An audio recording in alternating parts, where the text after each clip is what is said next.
Hi, I'm Amy Lawrence. Welcome to Gourmet Done Skinny. Today I'm going to show you how to make one of my favorite dishes, Instant Pot Kalua Pork. It's perfect for a crowd. So let's get cooking. Okay, so let's get started. This is some pork shoulder that I bought at Costco in a big thing. I think it was like 15 or 20 pounds. And I came home, divided it up, and vacuum sealed it. So I'm going to take it out. I've thawed it all out. It kind of is in pieces, but we're going to cut it into some smaller pieces. There we go. Oh. And I'm going to turn on my Instant Pot right while we're getting ready. There we go. That way it can heat up just a bit. All right. Hold on here. All right. You have to bear with me. I'm still new at all this new technology. So we're going to cut our pork into a few pieces, just like this. And for now, I'm just going to put it in a bowl so I can have some space.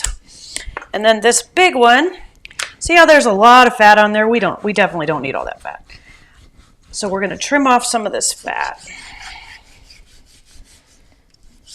It's easy to take the fat off in the broth as well if you use one of those skimmers. But sometimes I like to just start with not so much fat in the first place. So, because this is quite a bit. All right.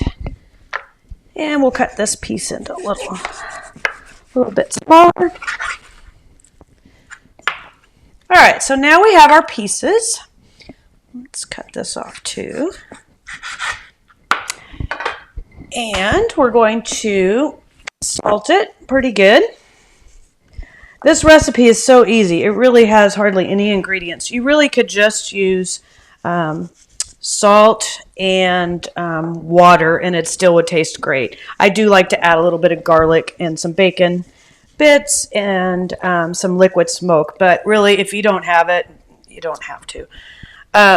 This recipe is also good if you have a timeshare and want to cook a bunch for a family on vacation. I mean, it's just super easy. All right, so we've got our salt, and now we're going to brown our pork.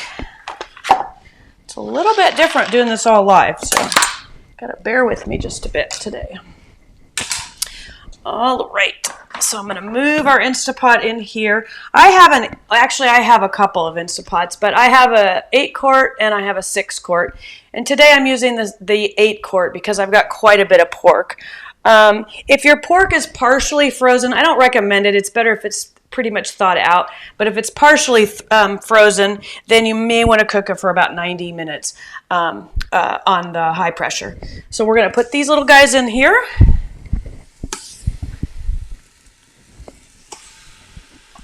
And you can also brown this in a pan. Sometimes I do that just because it makes it go quicker. But just depends on what you want to do. All right, I'm going to turn some of these over and see if they're brown. Yep, they're getting there.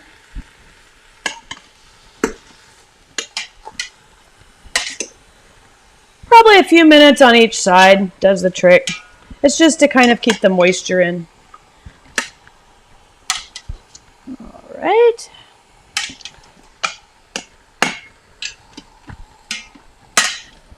And I'm going to poke this other one down here. And we'll give it a few more minutes. While we're waiting for our pork to brown a little bit, I'm going to get the garlic ready. If you take a big flat knife and you just kind of bang it on the garlic, it removes the skin pretty easily. And for this recipe, you don't need to mince the garlic. Just peeling it's great. So we're going to peel it. And also, if you go to Costco to get your pork, sometimes I like to buy that garlic that's already peeled in the refrigerator section, and then you can just throw a handful in there. It works really well.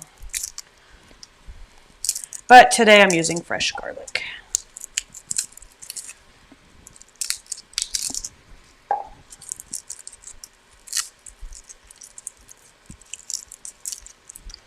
All right, so let's bring our Instant Pot back over. There we go. And hopefully we don't see too much smoke. I have a fan, so hopefully that'll help. We're going to throw the garlic in there. We're going to add 1 to 2 tablespoons of liquid smoke. I think today I'm going to use 2. I think that sounds like a plan.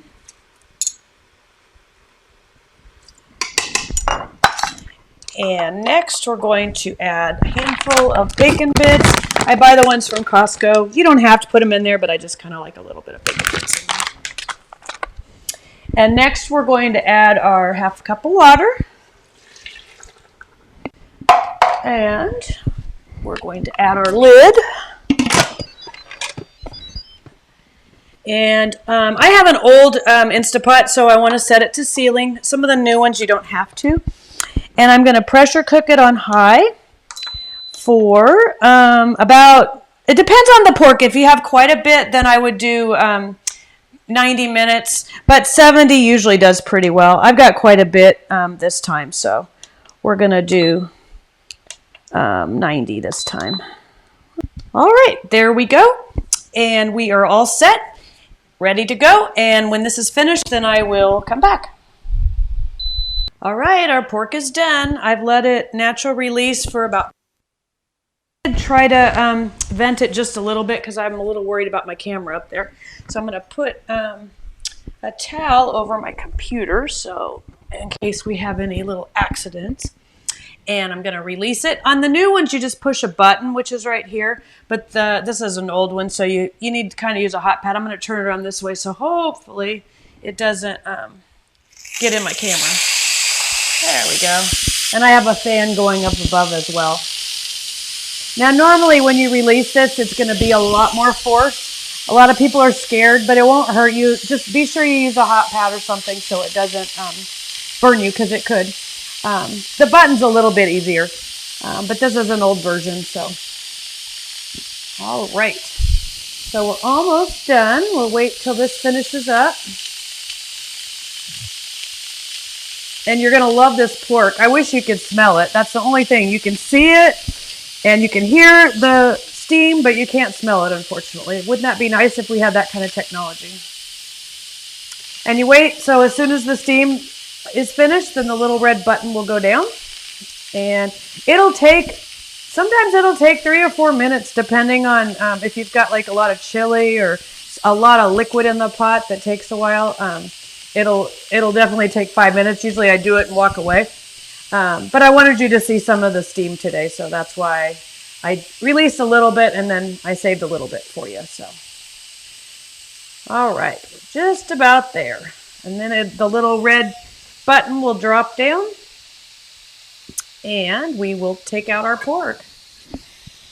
Now with the pork, what I like to do is kind of shred it a little bit and then take out any pieces of fat that you might see. And we serve it over rice. We put it in wraps, in tacos. I have a wonderful Thai pork pizza that I love. And so we'll do that as well. I usually let it cool. If we're having it for dinner, then we'll have it for dinner. But then I let it cool overnight in the refrigerator. And then I'll pack it up into 1 cup packages. And then we'll have over rice and pasta, whatever you want to do with it. But you have lots of pork. But it makes a ton. So let's see here. All right, we're ready. So I'll lift it off. All right. And you can see some of the fat in here. Whoops, let me pull it out with this one. All right, I'm just going to put this over here for just a minute. And let me make sure my autofocus doesn't always work on this camera. Okay, and so what I like to do is see the fat layer right here? I like to take this part off because you don't need all that. And when you're saving the juice, save a little bit of the juice and put it with the pork. But you don't need to save it all because there's a lot of fat in there, so you don't need to save all that juice. So you kind of defat it just a bit. But see, I pulled off quite a bit of fat. But look how nice and tender it is. I think you can see that. And so this is what I'll do. I'll get it all ready to be shredded. Then I'll put it in the fridge overnight, and then I'll pack it into my 1 cup increments. And it's really great with my homemade hoisin sauce. I mean, that takes hardly any time at all. It's basically peanut butter, honey, and a little bit of rice wine vinegar, a little bit of sriracha, and I use like an immersion blender, but you can just mix it by hand. Oh, garlic. That's just to die for when you have these two together. Just really yummy. And that's about it. So now you know how to make the pork. And let me see if I can bring this up for you. I got to get my little zoom thing fixed so you can see it better. But anyway, look how wonderful and tender that is. Isn't that nice? So I'm having pork for dinner. So go get kicking, make your own pork. And let me go back here. All right. So thanks so much for joining me today. And I hope to see you another time for Let's Get Cooking. Bye.